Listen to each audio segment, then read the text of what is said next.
Welcome to my channel, Sew the Seam. I'm Carol, and Happy New Year! So glad that we are at the beginning of 2021, and as with any new year, it's a lot about reflection on what you want to accomplish for the new year, what you accomplished or didn't accomplish for the last year. Now, last year I didn't sew as much as I wanted to. We have been doing a lot of projects on the house. We've been trying to get it ready for my daughter's wedding come in May. That's really exciting. So we're going to have a lot of out-of-town guests, and we want the house to be at its absolute best. So we put in new flooring.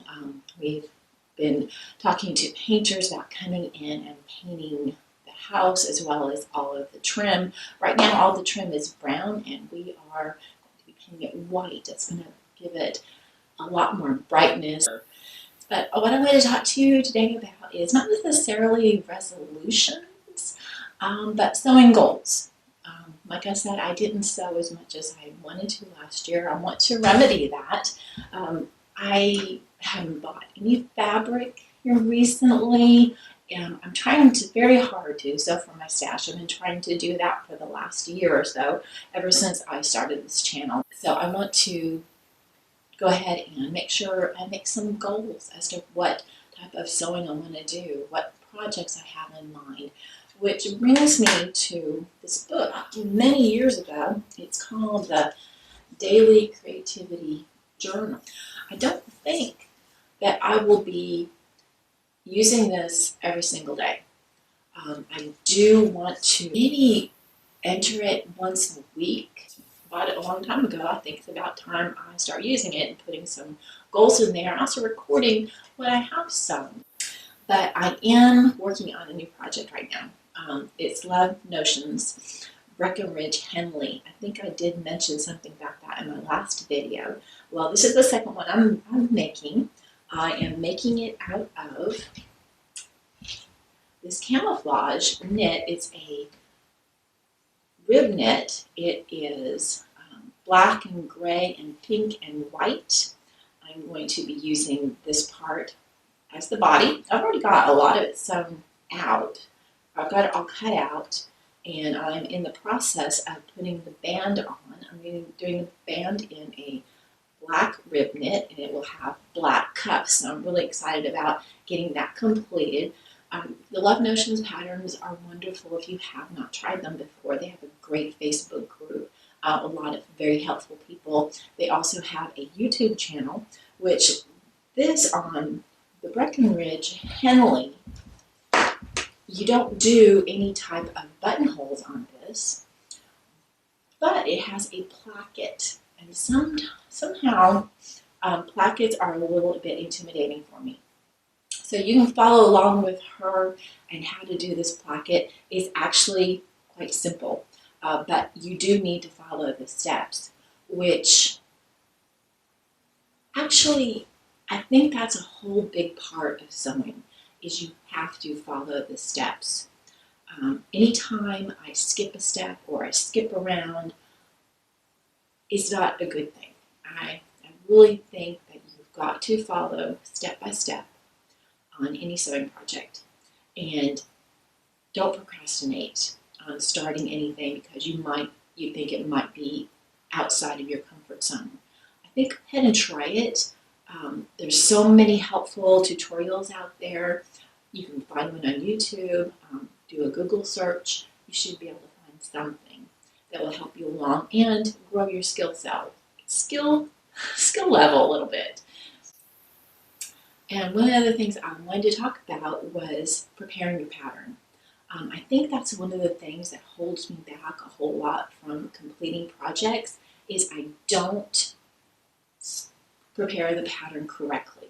Sure, I'll go ahead and make sure I've got measurements correct, that the pattern is cut out correctly, but there's one more step that happens a lot, and that is you have to do the markings on your pattern pieces or your fabric pieces. Once you've got it cut out, transfer those markings, whether they be for a buttonhole, a button, a dart, a bust dart that you're putting in.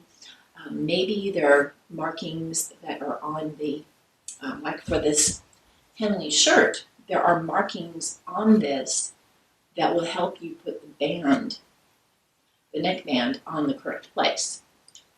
So make sure you do that so you're not stopping in the middle of your project and sewing and you have to stop and go retrieve the pattern piece so you can make those markings. I have found that slowed me down, and also just made me put this project aside and come back to it later time when if I had just done all of my pattern preparation beforehand, once I had everything cut out, I could have sewn along without a problem.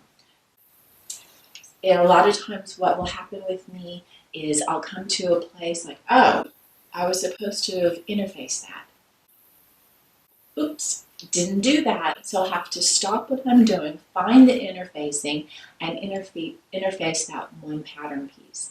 But if I had just done that on the pattern preparation, I would have had to stop, slow down, and possibly stop the project flexing. So pattern preparation is number one on my list. Got to do it whether I want to or not.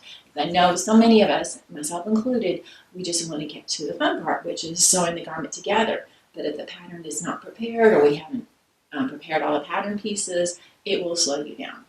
So I was going to share with you my favorite marking tools.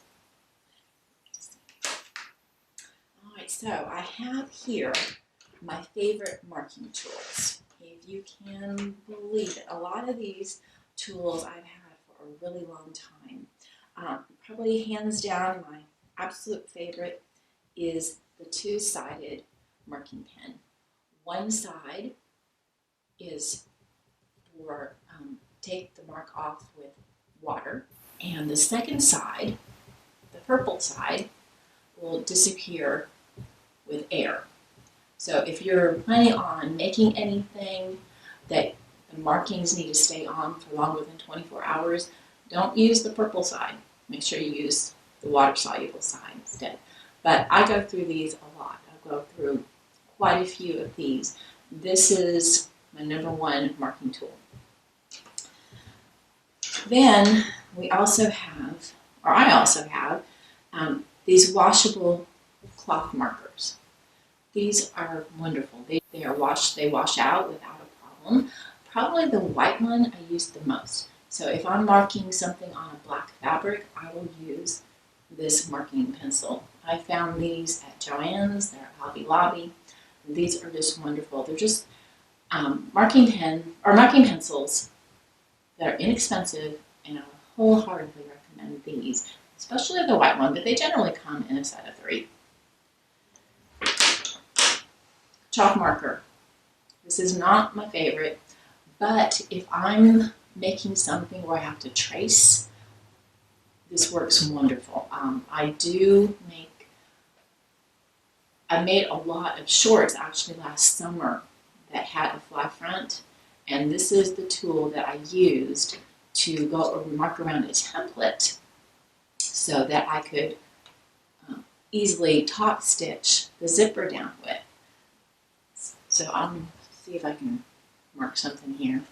Let you see how this is. So you just glide along, and it leaves a really bright mark. It's made for quilting.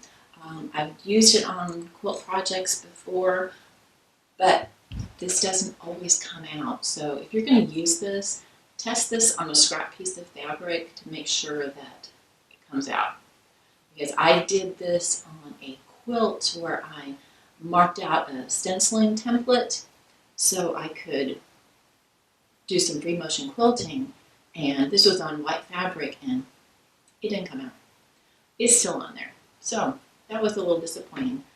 But if you'll just test it out on fabric first and wash it and make sure it comes out, you're good to go. But this one I would just be very careful with. All right, this tracing paper.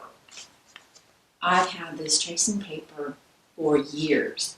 I basically use this if I'm going to be tracing something with a bust start. So you've got tracing paper and a tracing wheel. That's about the only thing that I use this for. This comes in several different colors inside this envelope.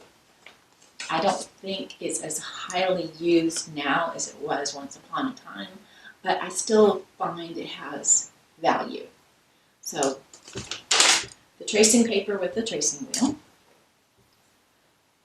the marker with the two sides, whether it be water soluble or air erase, my favorite, the 3 marking pencils. And again, this is something else I've had for a really long time. Highly recommend these. They're inexpensive and they will last forever.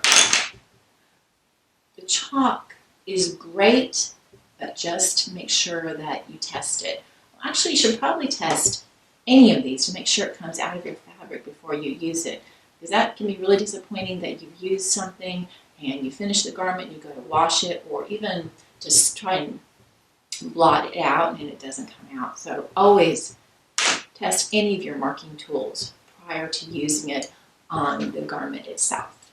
Okay, so that was a little bit about me and the project that I'm working on this week. I hope to have that Breckenridge Henley completed because I really love the fabric. I've had it a while. It's been in my stash a while. It's time for it to become a top. So I'm really excited about doing that. And I hope that you found that interesting, a little bit about the marking tools that I like to use. If there are any marking tools I haven't covered that you use, I would love to hear that in the comments below. I hope you've had a wonderful new year. I look forward to talking to you soon.